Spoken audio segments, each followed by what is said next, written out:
Studio check. Frequencies check. We are live on air. You are listening to the In Fact Blessing the Airwaves. Take the journey into the world of sports, news, entertainment, while embracing the hottest beats on the planet. Rocking the mind, body, and with energy, electricity, and a splash of controversy. Now, without further ado, it's our pleasure to bring to you The biggest show in the world. The biggest show in the world. the biggest show in the world, the SBTV Nation.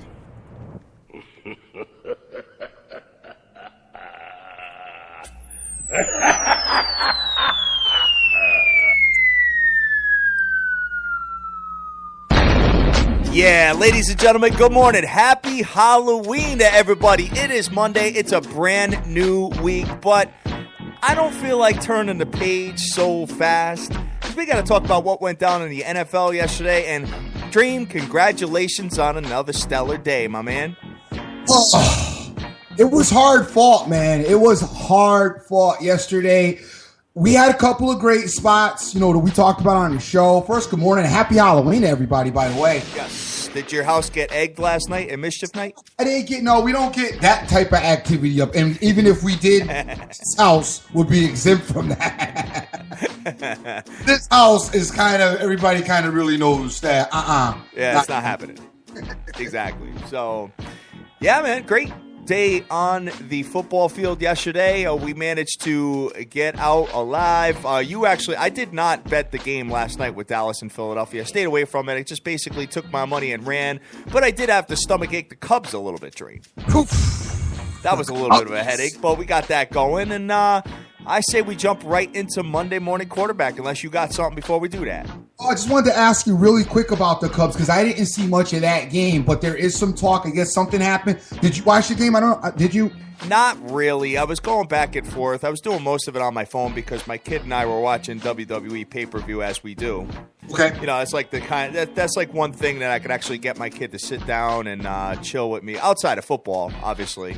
But I'm savoring these last couple of years he's going to be living under my roof, considering the fact that he's already 15 years old. Yeah, no doubt, dude. And that wrestling thing's a good look. Remember, I took my little man to the wrestling. I don't really like wrestling anymore. I used to like it when I was young, but that was like in his prime. Now it's, I don't know, like everything else. Who knows? I sound like my dad, and people, I know you say the same thing will feel kind of like I do. As far as some things just aren't the way they used to be, and as you get older, you end up saying that a lot, which stinks. But back to the wrestling thing, I took my kid to the wrestling live. It was unbelievable, though, for him. It was a great experience. So, and anything you can find to do with your family members, kids, even parents or whatever, definitely embrace that because that's what life's all about. So that's a good look. Nevertheless, back to this baseball thing. I guess Aroldis Chapman came in the game a little bit earlier than usual. Yeah, he pitched 8 outs. Okay, total. He pitched 8 outs. So that was a little bit of a gamble, I think. Probably. They put him out there and, he was pitching lights out, so they just kept him out there. And sure enough, they cling to the 1-run lead for most of the latter innings. And, Cleveland went up 1-0 right out the gate. And I'm like, oh, this Cleve team is such a pain in the ass. And I was actually thinking about hedging because I had a 3-team parlay going where I was successful earlier in the day. And I said, you know what, let me just ride it out with the Cubs, see how it goes. And sure enough, they were able to get the job done and win and move over to game number 6, which is tomorrow night in Cleveland, Dream. And if it goes to 7 games, they have to face their nemesis in Corey Kluber yet again. But you know what? Hey, Cubs, it's not like they haven't won 3 games in a row before all year. Definitely. And here, what's funny is I still have not hedged out, even though that's been the recommendation. I think I got a better spot, like you said, to live it tomorrow if Cleveland goes up. Yeah, exactly. Well, you know what? It's going to be in Cleveland, and they've been dominant at home basically all year. Right. So you're going to have to the thing is about the Cubs is that at any time they can go off offensively. So you can have a pretty big inning, a 2, 3, 4 run inning at any time, especially with that lineup. So you know what? There's new life in the Windy City. That's the thing also about futures, just to switch gears and just talk about gambling strategies for a minute. It's unfortunate, and I don't know if you guys do this, but I tend to do this a little bit. Future money to me is like money you almost forget about. So, like in other words, what I'm saying is, yeah, I want to win this money, of course, obviously, because I have the future. But if you lose it, I know it's a loss, and you have to count it as a loss. I get that, but like you forget about it because it's not like that direct loss. Like you put like, I don't know, $50 on a game Saturday and just lost that day. You know what I'm saying? So it's like you've kind of already forgotten about that money, unfortunately. Yep. I'm not making any excuses for it, but unfortunately, futures sometimes don't get graded, or I don't know what the word is. The result, though, isn't always the same as considering a wager made that particular day. You know what I mean? Yeah, I got it. I understand what you're saying, but money's still money. No, money's still money, but like losing that 100 or whatever is over there in the future, like I'm already working off of what's live in the account anyway. So that's like, okay, yeah, it'd be dope to get the rest of that money added, but if I lose that, like I ain't even really sweating it like that. Well, speaking of futures, Dream, I know you got Hillary Clinton to win the presidency. All right, yeah. I understand that. You know what's trending on that right now on Twitter is Hillary for prison. Dude, there's so much rhetoric about what's going on with that. I don't know if you know the behind-the-scenes story about it, which I don't really know either, but I do know that, as she's saying, the timing of these allegations that have come out is so dusty, man. It is. I agree with you on that, and from what I understand, there's supposed to be a lapse of time, or there's supposed to be some time that you can't make any kind of stuff like this go on within 60 days of the election or something like that. Yeah, dude. And it's so shaky, the time. And I'm not saying, listen, I'm not saying she did or she didn't do it. I'm just saying, they already investigated it, and they already had said, kind of cleared her on it. And now for this to come out right now at this time, it just looks so dude, this election, honestly, they honestly should call a timeout and say, okay, guess what? Neither one of you are getting a job. We need to go out there and further look for other candidates just to come up, and we're just going to extend it because, I mean, to be honest with you right now, either one of these people getting elected, it's just, I mean, to me, it's just a farce. I've been watching a lot of the politics on Fox and CNN and all that. I've been watching a lot of it, to be honest with you. I know you have. And I've been just kind of just listening to what's going on. Now, here's the problem. Now, granted, as you said, I mean, you don't really have stellar choices this year. You really don't. But the fact that if Hillary does get elected while she's under investigation for the FBI and then actually gets indicted when she's president, that's a mess. That is a complete mess, Dream. So, I don't understand because the investigation, she was already cleared on it. Yeah, but there's, I guess, a bunch of new emails that have surfaced. Oh, man, come on. So they got to look at all that. And they said that if it was something that was not substantial, they would not have put it out there. So there's something going on. I don't know, guys. You know what? Hey, politics, you probably politicsed to death. So we're going to move on from it. And we're going to get into what went down in the NFL yesterday because I'm sure a lot of people did pretty damn good yesterday, Dream. I got to be honest with you. No doubt. First of all, let's talk about everybody complaining about the refs. Like, I've heard enough of that.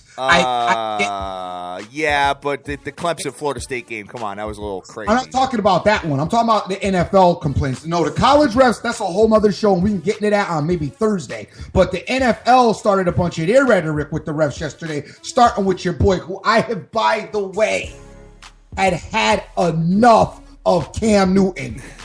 Son, I am tired of this dude. Honestly, like I had way enough of him. It's like, dude, you know what? If you don't want to get hit, quit. If you don't want, you don't want to talk at other if you lose the game, you won't talk at an interview. Now you win the game, you want to go in and you want to cry like a baby. Everybody's out there getting hit on the field. You might be catching a little extra hit. Good, because you act like an idiot though half the time. So that's probably why the refs aren't throwing a flag. I know I keep a flag in my pocket on an extra side hit from him. Dude, I am so tired of Cam Newton. Just be quiet, dog. That team, and I know they won yesterday. I know you had them, and it was a big, nice play for us. Guess what? Still not impressive. Still don't think they're going anywhere. I don't know, man. I mean, with Jonathan Stewart back at the helm, He had 95 yards on 25 carries. And you know what, Dream? First things first, whatever Cam Newton, wherever he gets his clothes, I don't know, is that like a joke or is he really trying to be like have some kind of fashion statement? I mean, would you wear that in public? I mean, unless it's Halloween. I mean, maybe in spirit of Halloween, but I mean, really. So tired of Cam Newton. Cam Newton is just stop, please. Well, this is the game that they needed to catapult them into a new level here. And you know what? If they can go, I mean, they did a run last year, Dream. They went on a massive run. So if this team is healthy and can tighten up that secondary, you never know. Because I don't think that division's all that. You scored 6 points in the second half. I understand that. Okay, you played Arizona. Right. Arizona is so dysfunctional right now.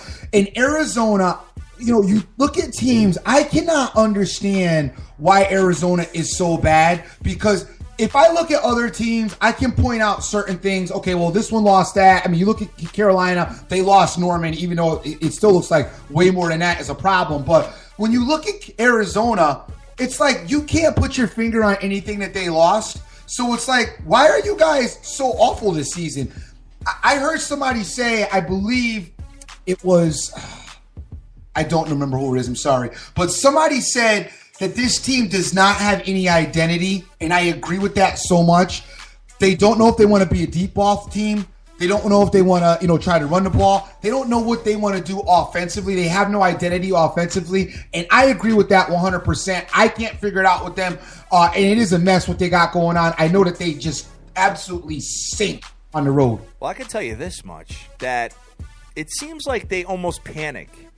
They will not commit to the run if it's not working, and they'll just keep airing the ball out left and right. I mean, if you go, first of all, you had one back, David Johnson, yesterday. You rushed 10 times. That's it, Dream. That's all they did, and the rest of the plays were all passes. Carson Palmer was 35 for 46 attempts in this game. Now, granted, obviously, you're trying to play from behind. I get it, but still, run sets up the pass, pass sets up the run.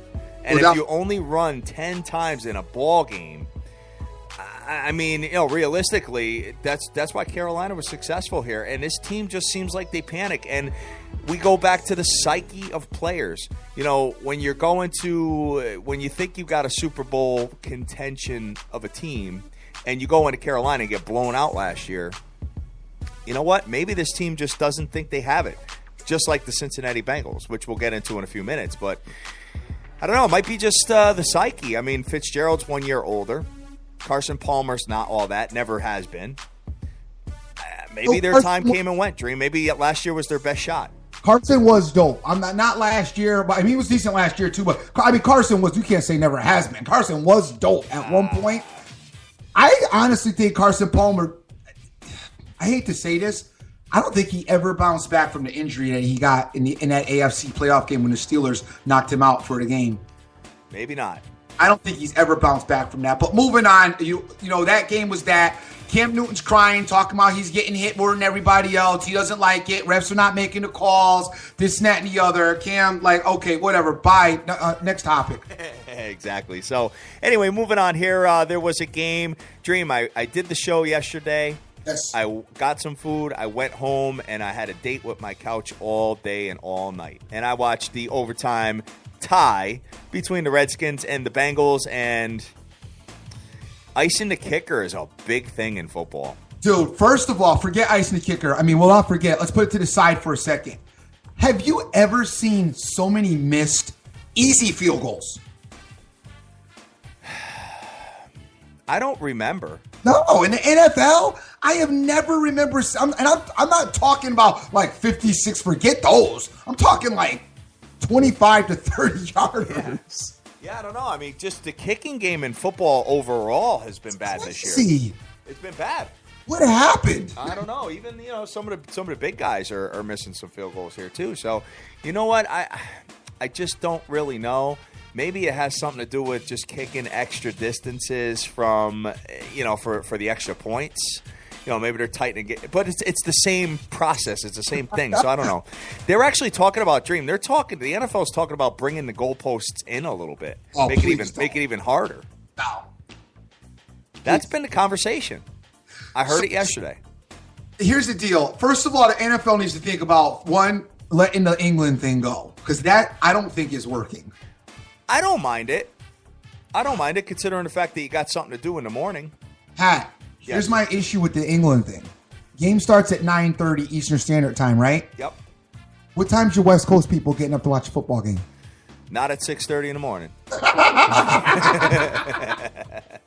I feel Sunday you. at that. I feel you. Well, that just goes to show you I mean, this is probably part of the reason why the ratings are down, because they're spreading out football just so much, because you got the Monday night, Thursday night game, you got the Sunday night game, and now you got a game in the morning as well. So yesterday's card, there was only 2 at 4 o'clock.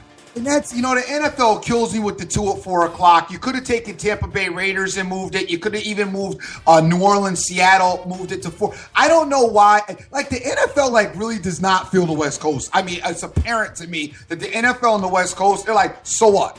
Exactly. But I don't know why they won't put more of these games, have these games more evenly spread out. Also, we talk about the ratings thing. I've always thought the NFL should speed up a little bit of the rhythm of the game. There's that, you scored a touchdown, timeout, you go to commercial, kick the field goal, go to commercial, kick the kickoff, and then go to commercial, and then come back to play. That whole segment, to me, especially on the Sunday and Monday night game, dude, that takes so much time. it takes time regardless, though, Dream. And I'm going to tell you why. And how I know this is because my kid is on special teams for his high school football team for varsity as a freshman. Right. And even after they score, it takes a little bit of time for the refs to get it situated, get the kickoff team out there, come up with your game plan as far as if you want onside kick or not. So it does take several minutes to get it going.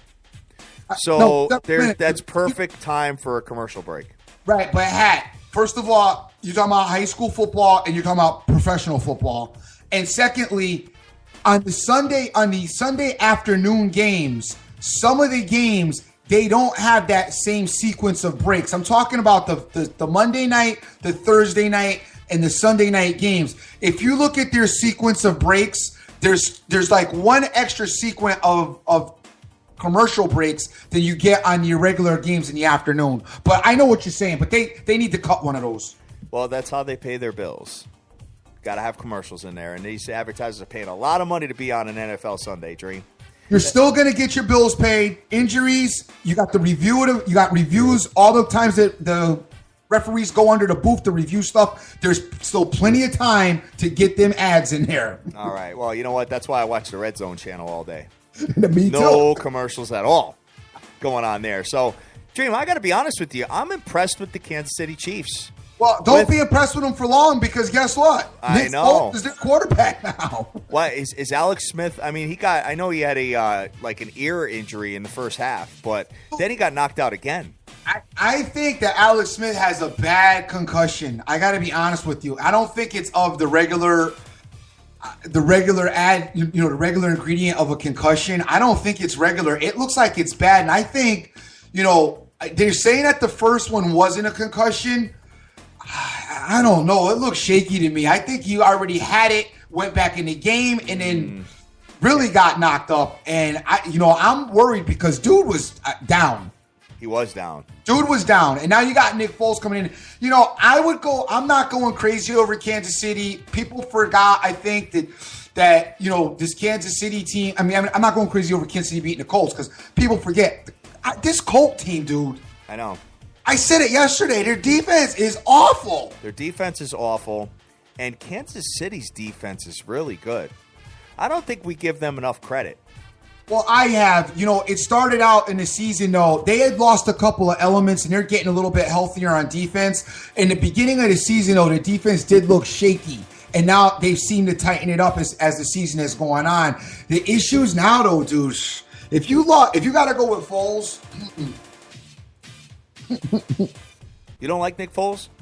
No. I thought he was super accurate yesterday. Yeah, that's because for some reason, these guys, you have the Nick Foles, Fitzpatrick's, all these guys seem to come out for that one quarter and look absolutely incredible. And then the next week they get the starting job. And it's just, what happened? Yeah, I don't know. You know what? I mean, I was looking at him, and there was a lot of blown coverages from the Colts as well. And he was threading the needle a little bit. So, you know what? He looked like almost like he wasn't a backup. Like he deserved to be in there. Oh, I don't think they're going to miss a beat with him. We've seen Nick Foles at the helm of quarterback in several locations, Hat. Yeah, I know. Okay. I'm aware. All right. I'm totally aware. But you know what? The Kansas City Chiefs defense, I think, is really coming to form. I think they're pretty damn good. And surprisingly, you know, they are number 15 in the pack as far as the 32 teams of the NFL defensively. Okay. But I think they're better than that. I do too. I think that a lot of this goes back to maybe like the Pittsburgh game where they got blown out and stuff like that. So these numbers might be skewed a little bit. This team only gives up 19 points a game. So, you know what? I think this team's going to win that division overall. Yep, you said that. Moving on here, we've got the Raiders are 6-2. They beat Tampa Bay. They come back and win the game, Dream. Yeah, it's a pretty resilient team. Derek Carr, 513 yards with 4 touchdowns. You got to pay them attention now, Dream. Halfway through the year, they've got 6 wins already. I'm paying them attention. They're the only team that I am paying attention now. I'm starting to take some notice with them. Yep.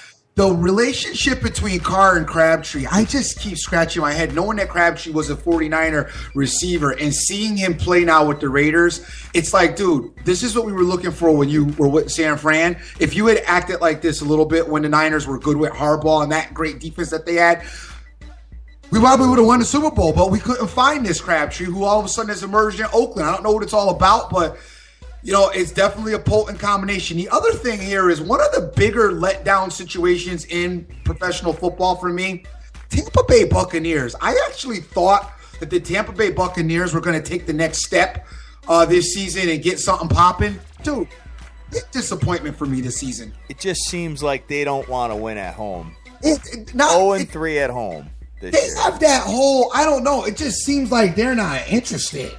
Yeah, I don't know. I mean, you know what? It just seemed like that they thought they had the game in the bag yesterday and just forgot that there was a little bit more time left on the clock.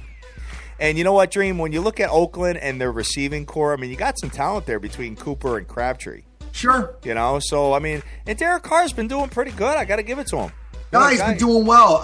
A lot better than the counterpart of the other team that everybody has a love affair with, Blake Bortles over in Jacksonville. But, yeah, you know, I can't figure out what's wrong with Tampa Bay. I thought Tampa Bay was going to make the next step. And I know Jameis Winston did not have a bad game, but it's just like he's still not there yet. You know, I don't know what's wrong with this team. I can't figure them out. They're okay. It's like they're an okay team. Exactly. So moving on here, the Seattle Seahawks go down to the New Orleans Saints. And you know what? We've talked about the offensive line woes for Seattle. Yep. And you know what? It just seemed like the New Orleans Saints had it yesterday. You know, I made one more observation about Seattle. You know, I've been looking at Russell Wilson. Russell Wilson's looking a little stuffy lately. I don't know that Russell Wilson is in shape. He's overweight right now. You think so? Dude, next time you get a shot, look at Seattle and look at Russell Wilson. The belly's hanging out across the belt a little bit. He's a little bit on the heavy side for him. I don't ever remember him being that heavy. I'd be willing to gamble that Russell Wilson is a little bit overweight right now. And I'm not saying that's going to change, you know, any part of their game other than, you know, maybe just he's not going to be out there scrambling around as much, which he hasn't been. But we've you know, attributed that to his knee injury. But he has just not been what he's been in the past, and he looks overweight. Well, this offense doesn't do it for you, period. And this offense hasn't done it for me in quite some time. And, you know, with Beast Mode being gone now, Christian Michael's okay. He's okay, but he's not a stellar running back, Dream. And we're still waiting on hearing. Rawls is in the back. I don't know what's up with Rawls. Rawls' injury he was supposed to be back playing, I want to say like week 2. He has not played at all. I don't know what's going on with that situation. The other thing here is, let's talk about the Saints for a minute, because the Saints offense and Breeze at home, dude, they're capable of beating, I think, any team outside of maybe the Patriots. But this team is capable. Well, they're going to score on any team, I should say, not beat. That offense is a, you know, finely tuned offense, and you got a quarterback like Breezy who's a Hall of Famer. You get open, he'll find you. Yeah. He'll find anybody, and even against the Seattle defense. That, by the way, their defense was dope again yesterday. I'll give it to them. They got a good defense. They do. They got a good defense still. It's a shame that their offense is so putrid. I agree with you on that. I mean, it was a tough spot to bet Seattle yesterday. Sure was. You know, and like you said, in the Superdome, this team is pretty good. And they know how to move up and down the field with that offense. So, and they've got a lot of weapons. And Breezy's very good at spreading the ball out. Incredible at spreading the ball. Really, really good. So, anyway, moving on here to a couple of other spots. I see the Texans got it done. Dream, they're 5-0 at home. This game. I know. And we're going to have a conversation with a quarterback right now. This game bothers me, dude. Because you think that the Texans stink, which I do think that they stink. I'm sorry. I don't think the Texans are good by any stretch of the imagination. And Big Brock was still, as far as I'm concerned, not impressive and definitely not worth whatever the amount of money that they paid him. I think it's upwards of around $70 million, which is absolutely ridiculous to me. But go get him, Brock.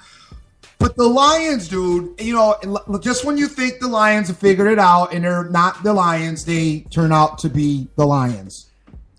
You know what? The Houston defense is really good, okay? At home, I mean, I think that, honestly, I was watching this game, and I had DeAndre Hopkins on my fantasy team yesterday. And, Dream, I did one of those $1 million contests. Okay. And I cracked, at 1 o'clock, I actually, in the first half, cracked the top 50. Okay. Where first place paid $1 million. So I was like, oh, my God, this is great. And then all of a sudden, I just couldn't get anything to work at the second half or the 4 o'clock games. But, DeAndre Hopkins obviously is a superstar over there. Brock Osweiler, I believe, is one of the worst quarterbacks in the NFL. Terrible decision-making. He's not accurate. He doesn't really scramble. He does nothing for me. And I actually posted a poll on Twitter on who you thought the worst quarterbacks were. And the choices were Kaepernick, Osweiler, Fitzpatrick, or other, Dream. Out of those three, who do you think is the worst? Worst for me is Cap. Worst is Cap. Well, 41% of the votes are agreeing with you. With Oh, okay, Kaepernick being the worst. Ryan Fitzpatrick got 36% of the vote. Brock Osweiler got 17%, and 6% said other. I love that they agree with me that the crap is Kaepernick is the worst. The crap is the worst, but have no fear. As I told you, the crap was this bad 3 years ago. Yes, you did. So anyway, the Lions fall to 4-4. They are 1-3 away. They're getting all their wins at home, and you know what? So are the Texans, and they're in the cruise control right now to win that division. The Houston Texans with Brock Osweiler, which sounds crazy. So speaking of another awful quarterback, let's go right over to the New York Jets, who are 3-5, and they beat the hapless Cleveland Browns, who are 0-8 now. Dream, did you watch any of this game or not? I watched a little bit of it as it was, you know, because I do the red zone until it gets about 3:15 and then get out of there to whatever game I need to get to. And this game was on the red zone quite a bit. It was. Because the Browns looked incredible in the first half, and I'm like, oh my God, because I had talked about the Browns having an opportunity to be a live dog, which I thought that they had the opportunity to win this game, and they did. The Browns, they were right there, and then all of a sudden, it just fell out underneath them, man. They let the Jets get hot, and it just all came out in the third quarter. I don't know what the Browns did, went in at the half and then started saying that they were dope or something. It came out the second half and let the Jets just do it to them. It was bad. But weren't the Browns plus 3.5? The Browns were plus points. I want to say it was 2. Oh, just 2. Okay. All right. 2 in this. And obviously, if you're a sophisticated player, you would pump that up to 3.5. And so if you're a sophisticated player, you definitely took the Browns in a T. If you listen to this show, there's no way you took the Browns minus 2. And if you did, turn us off. Yeah, no. They were plus 2, Dream. They were a home team underdog. Right. No, I know. But if you listen to this show, you definitely didn't take them just plus the 2. No, you know better than that. Yeah, you got to get that up to 3.5 minimum. We preach that all the time. And you were in good shape there. You were in good shape, but the Browns did have an opportunity yesterday for their first win. We're not able to get it done, and I feel bad for them, you know. But you can't feel too bad. I kind of feel a little bit better for the Jets, only because I like Todd Bowles. It's the only thing I like about the Jets. Right, it's Todd Bowles. I want him to have some success. But that Jets team still stinks. Matt Forte is pretty good, though. He was a fantasy beast yesterday. Oh, no doubt. 25 carries, 82 yards, and 2 touchdowns. A lot of points, exactly. So moving on here, Dream, the New England Patriots, definitely the class of the AFC, if not the class of football. 7-1, 4-0 away. They beat the Bills, and the Bills are back down to 500. 41-25. I don't know what happened in this game again. I don't know what happened with the Bills. I do know what happened with the Patriots. They do what they always do, just, execute. The Bills just didn't seem to be – the Bills should have known that they were going to get – the Bills, I think, thought defensively they could hold the Patriots down, and offensively they didn't have to go out there and shine. They needed to do a lot more offensively, and they just didn't get it done. I don't like the Bills' play calling at all. I watched a decent part of this game. The Bills' play calling was putrid. Tyrod Taylor, I don't know, some days he's got it, then other days he doesn't. Hey, what can you say? Patriots, best team. Listen, NFL right now is almost like college football where you got Bama, which is the Patriots, and then you got everybody else. Yeah, right, exactly. And you know what? The Bills' secondary, I've always had a bunch of question marks with them. And I got to be honest with you, Drew. When you look at this Patriots team, and when you look at the receiving core, and now they've got the emergence of Chris Hogan, who I also had on fantasy yesterday. Okay. This team is, they're stacked offensively. Stacked. Gronkowski, Martellus Bennett, Chris Hogan, Julian Edelman, Amendola. Dream, they have so many options. They do have a lot of options. So many options. But he still loves Gronk. So my thing is, if I'm defending the Patriots, I'm telling you can't defend Gronk with a linebacker, dude. And it stinks because there's a big size disadvantage with going with a corner. But I've almost got to put a corner on Gronkowski and say, beat me with the other guys. Yeah, but here's the problem for the defense. I know. Martellus Bennett is just as big. He's a monster. They're both like 6'6". I know, but Brady loves Gronk. He does, but Dream, I got to be honest with you, he's throwing a lot to Chris Hogan. Dude, I saw it yesterday. I know what you're saying. But my thing is, if I'm the defensive coordinator, I'm taking my best guy in my secondary and I'm putting him on Gronk and I'm saying, listen, let him beat us with the other guys, but I'm going to defend Gronk. It'll be interesting to see. The Bills weren't able to handle it, but I think when you get against some of the other defenses, a little bit more savvy.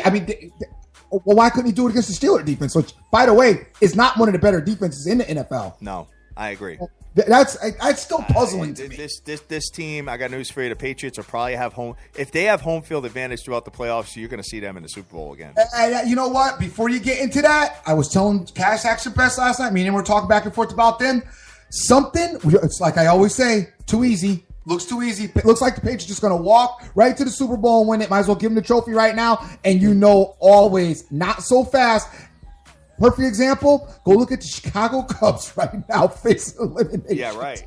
It just does not work that way for some reason in sports. But they did not have home field advantage, Dream. Ooh. All right. So I think we're going to have a little bit of a heated debate here now. Okay. Because we're talking about defenses. Yes. And we need to have a conversation about the Denver Broncos. And stop. And the Denver Broncos faced the San Diego Chargers yesterday with Phillip Rivers at the helm. And Denver Broncos did win the game by 8 points, covered the spread. You and I were both on this play. Yes. Congratulations to you. Congratulations to me. Now, I am having challenges with the Denver defense. Now, they're one of the best in football. Granted, mind you, I get it. Dream, I saw a lot of blown coverages yesterday. I saw some wide open receivers for the Chargers. I don't know. But granted, Wade Phillips did get knocked out of the game. So maybe that had something to do with it because he was not calling the defense. I saw some mishaps in the secondary that I just haven't seen yet. And you know what? Granted, their front four is they're insane. They're really, really good. But they weren't even getting to Rivers as much as they usually do. Talk to me about this because I'm not sold on the Denver Broncos. And Simeon, no way. First of all, I'm worried about Simeon myself. Okay. Yes. But the thing is, I think that they can work that particular person out. The other thing is, you got to talk about Phillip Rivers. I don't like Phillip Rivers. However, I respect talent. And Phillip Rivers, I don't care what anybody says, I'm not going to do the thing like Joe Flacco saying he's a quality quarterback. He's one of the better quarterbacks in the NFL. I don't really like him, but the guy's 12 years. The guy's been tearing up. Look at his numbers. He's one of those quarterbacks like Drew Brees.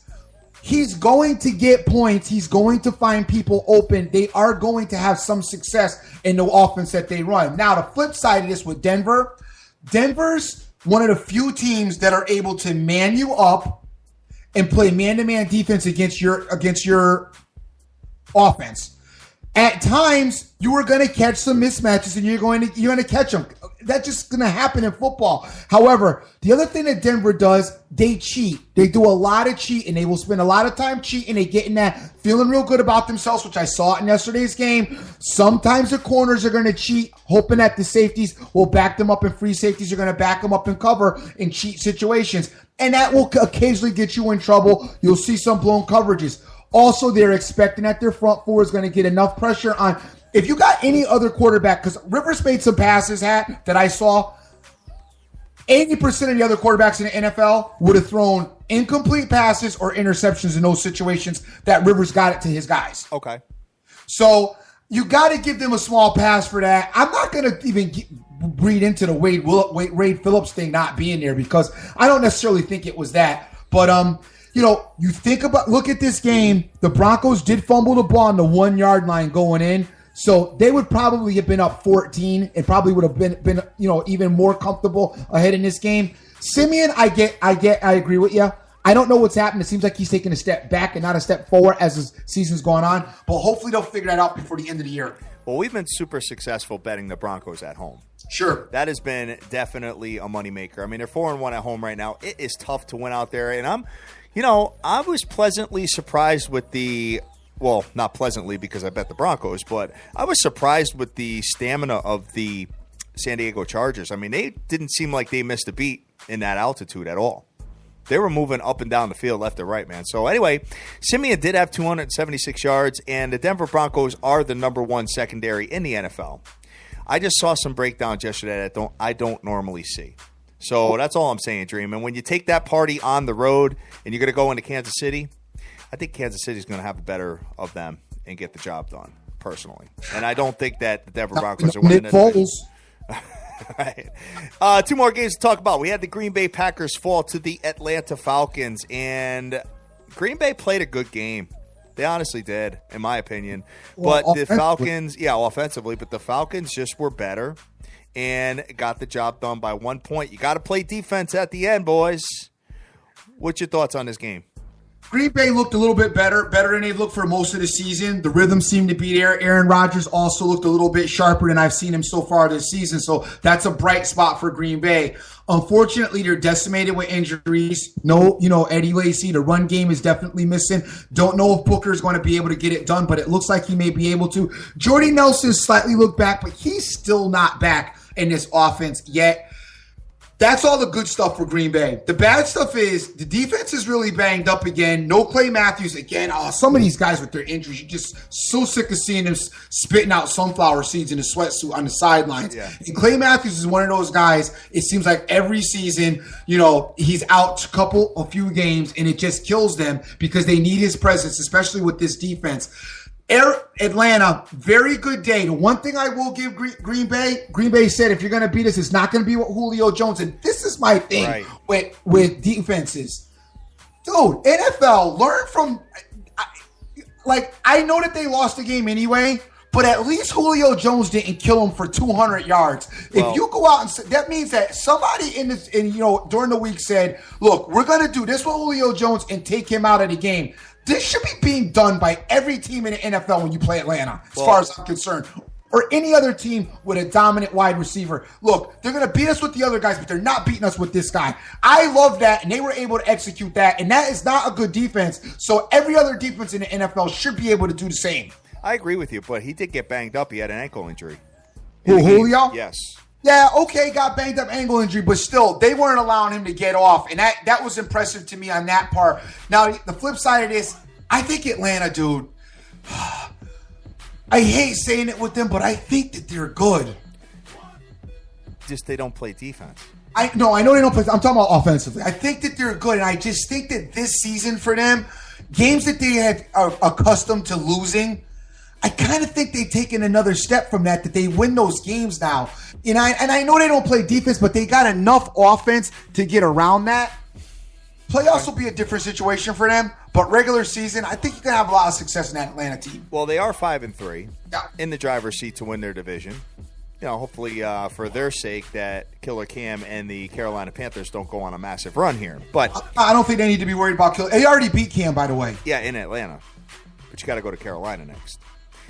Anyway, I just don't know. You know what? If this team has to go to a Minnesota or, a team that has a pretty solid defense, a Philadelphia or something like that, I just don't know if they'll be able to hang in that game, especially when you have a piss-poor defense like they always have had. One more game to talk about was the NFC East stomach ache last night as the Eagles fall down to the 6-1 Dallas Cowboys, who are in the driver's seat. Possibly with their schedule coming up, looking at a number 1 seed in the NFC. Dream. Imagine if the road to the Super Bowl goes through Jerry's world. Well, I can tell you something about Jerry's world. As far as I'm concerned, last night, the Cowboys played just like I think that the Cowboys are, and they are a little bit overrated. I've said this before. I didn't think they were that good, and I still don't. They're hiding behind Ezekiel Elliott in the running game that I know is impressive. I know the offensive line. I know all the rhetoric, guys. I'm with you. I see it. I saw the offensive line. I see it. But Dak Prescott and getting that ball down the field and some of his throwing options, I think he showed you a little bit why it might not be that bad of an idea if you get a healthy Tony Romo to have him at least have him available to play before you start ready to give Dak the keys to the Lexus, all right? Because I saw some bad play out of it. And I go, this is one game. Oh, Dak, you can play bad one game. No. This stuff has been existing all these games. It just hasn't been as much. You saw it a little bit more showcased last night than it's been in other games. Cowboys, man, defensively, I did not like their defense last night. Nope. And Philly's got not a lot of offensive weapons. Darren Sproles was killing Dallas's defense. I know. And Sproles is my age. All right? Yeah, you know what? And I thought the Eagles had him. I thought the Eagles... I didn't. I just felt the Eagles one of those always kind of will make that one mistake that'll let you get back in the game, and that's what they did. The other thing with Dallas too, I noticed last night, Dak been living off of Beasley. In comes Dez, and now all of a sudden he forgot about Beasley. When they got it back to being right again, he remembered Beasley was his guy and started getting the ball. I feel like he feeling responsible to get Dez the ball, and that pressure is going to bother him. And it looked like that was part of what went down last night because he just was not looking in any other direction other than Elliott and Bryant. Well, they did say that Dak Prescott will be starting next week versus the Cleveland Browns. That's because Romo's still not healthy. Supposedly, Romo's supposed to be back for the Steeler game. And listen, I'm going to tell you right now, Jerry Jones is not going to put Romo back in this game like the Cowboy fans don't want. Yep. Which is good. So everybody's going to get their way because if Dallas keeps winning, they're not going to put. They're not going to. It's not going to do it. I've been saying that. I've been saying that since he went down and Dak started emerging. It's not going to do it. But that's because you don't like Tony Romo. However, I think that Tony Romo will thrive with this team right now. Maybe. With that offensive line protecting him, some of the mistakes that Dak made last night, I don't see Romo making those mistakes. Got it. All right, Dream. So that does it for the Breakdown Monday Morning Quarterback. Great segment today. Definitely. And we need to talk real quick about the collegiate football playoffs as the AP poll has been released. No real surprises in the top 4, but then it gets a little interesting. Moving on. And Dream, I got news for you. There could be chaos coming ahead for a lot of this team, and the committee's going to definitely have their hands full. But I can tell you this much, that the Big 12, I guarantee you will not be in the playoff this year, especially with the losses that came this weekend to the undefeated teams of Baylor and West Virginia. And obviously you got Oklahoma sitting out there as well. So let's talk about it. Number 1, 2, 3, and 4 are as follows. The Alabama Crimson Tide, the Michigan Wolverines, the Clemson Tigers, and the Washington Huskies. Dream, that's your top 4. Do you have a problem with that? Do not. All right. Number 5 is the squad that you're high on is the Louisville Cardinal. Number 5. Louisville, dude, I got to be honest with you, Dream. They're looking, I mean, they're winning, but they're looking a little inconsistent to me. Who looks consistent? Who looks consistent? Alabama and Michigan. Not Michigan does not. You know Michigan got no. Stop it. They got no offense. You know Michigan's offense. I don't know. I think that the offense has been clicking, Dream. Oh, with Michigan State had. Stop it. They did not struggle with them. What are you talking about struggle? They were up 27-10 at the half or something like that. You beat Michigan 32-23. Michigan State stinks. You didn't cover the spread. It's a rivalry, Dream. Come on. All right, you want to talk about a team struggling? How about The Ohio State University? Struggled with Northwestern this week. Well, that was a struggle. But I'm still saying I can't. All of these teams to me struggle. All right, so they're number 6. Number 7, Texas A&M, 7-1, jumped up from number 9. Dream. So they're still in the conversation. Number 8, Wisconsin. Number 9, Nebraska. Nebraska only fell 2 spots after the loss to Wisconsin. Not bad. Not bad at all. Number 10, who's cracked the top 10, Florida. And you know what, Dream? Go ahead. You know that this team could play for the SEC title versus Bama. You know that, right? If they went out. I know. And they have no shot to beat Bama, though. I was just getting ready to do that. Going over to the SEC again, you got Auburn as number 11. And a lot of people are starting to get high on this Auburn team, Dream. Auburn is definitely starting to be something to talk about. As I said it on Saturday, and I said it again on Sunday, definitely a good job by them. It looks like they turned their season around, as is number 12, Oklahoma. Yeah, number 12, Oklahoma. Number 13, the Baylor Bears. Number 14 is West Virginia. Number 15, LSU on the bye week. Climbed 4 spots. Just chilling. Number 16 is Utah. Number 17, up from 20. By doing nothing this week was Western Michigan. And Dream, what's cool is that we got football during the week now. Yes, sir. We got the MAC games on Tuesdays. Yes, sir. And you're going to have Western Michigan playing this Tuesday, as a matter of fact, tomorrow night. So I'm pretty excited about that. You got number 18, North Carolina. Number 19, falling all the way from 12, is Florida State, who I believe should have beat Clemson the other night. But they fall down to number 19. Number 20, Dream, a team that's impressing people is this Penn State team. All of a sudden, 6-2 record. Penn State football seems to be back. Seems to be back. Number 21, Colorado. I like this Colorado team in the pack. Number 22, Oklahoma State. Had not moved at all. Number 23, Virginia Tech. Number 24, Boise State. Falls all the way to 24 from 13, Dream, with the loss to Wyoming. And number 25, Washington State. Makes a pretty good rivalry game at the end of the year as they host Washington. Anything could happen in that one. Big fall for Boise State, as far as I'm concerned, but I don't think that it's not unwarranted, but that's a big fall. It is. Well, Wyoming's not an easy place to play. Definitely not. It is not. So, all right, Dream. So, moving on, we got a game tonight that we need to talk about. It's Monday night, guys, and we got to talk Monday Night Football. So, let's have a conversation of what we got popping tonight in the matchup, Dream. So I'm pulling it up right now. If you give me 1 second, and we will have the conversation about. He's back.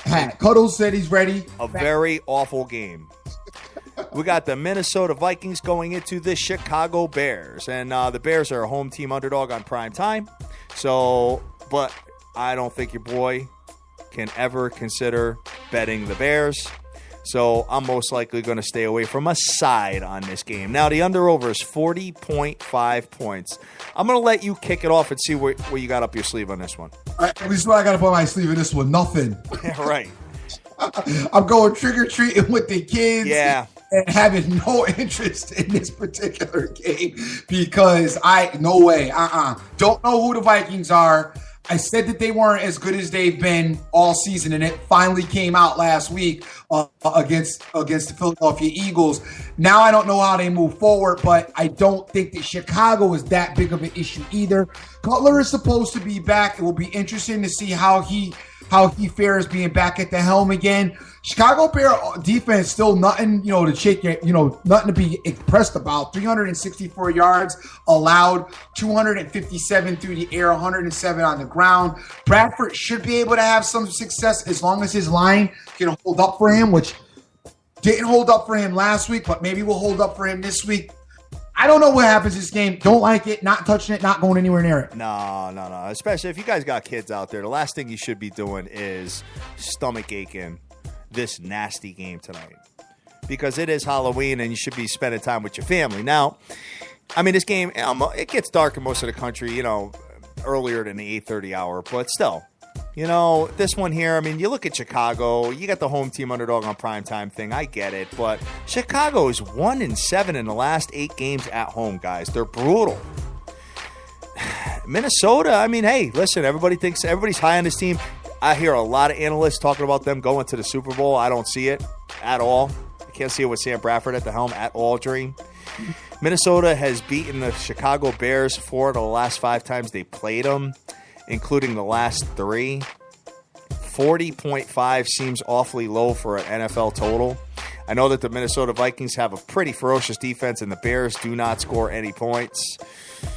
This one spells no play for me, Dream. I'm not playing it. I just can't. If you guys have a side on this or a play, feel free to let us know because I don't know where you're going with this. This almost seems like a game that people would be betting just to bet. So I say stay away from it personally. That's my opinion. We don't got a lot of that going on. But anyway, I don't like it. But for some reason, I'll just give you a gun to my head. I don't know why. I take the Bears. You take what? Yep. Wow. I don't know why. It's just because I just don't like Sam. I don't believe in Sam Bradford. I don't believe in the Viking offense.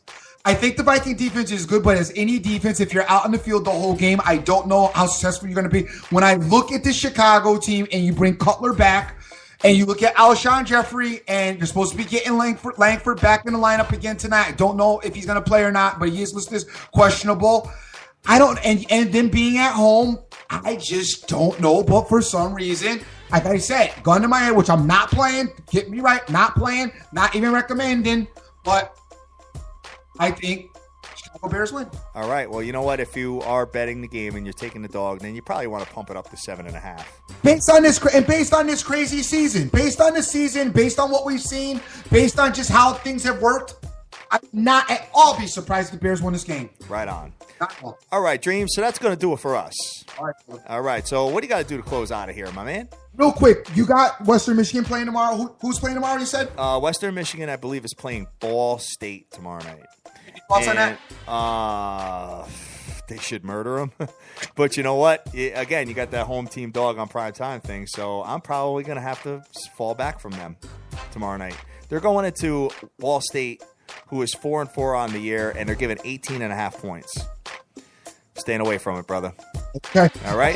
Quickly, guys, you do have, not like you have to play this in NFL game either, because there is NHL popping off and there is NBA popping off. Yep. We need to talk a little bit about that when we get back on Thursday. I got a couple things I want to talk about Golden State. Hat wants to talk about the Bulls, so we do have that marked down. I'm getting a little bit of that, guys. We're not going to go crazy yet because it's still early. Also, the Montreal Canadiens have looked somewhat impressive this season in hockey. May want to talk about that a little bit too on Thursday moving forward. So that give you a little tidbit of what to come check us out with on Thursday. Wanted to get out of here and thank everybody who's retweeted the show. JDH24, Terrence Mack, my boy Irvin's out there. Kate Mann's in the house. Jay Snyder, C. Rodriguez Jr., Andy Jones, Sir Mata, Derek Richard, Slick Rick, Jeff Ryan, OJFB, P for Prez, Vegas Girl 92661, Wayne Yarborough, JC, Cash Action Bets, LA Wiz Kid, Marlon, and Rick Lopez, just to name a few. Gang, happy Halloween. Go out there, enjoy some trick-or-treat, and do your thing with your kids.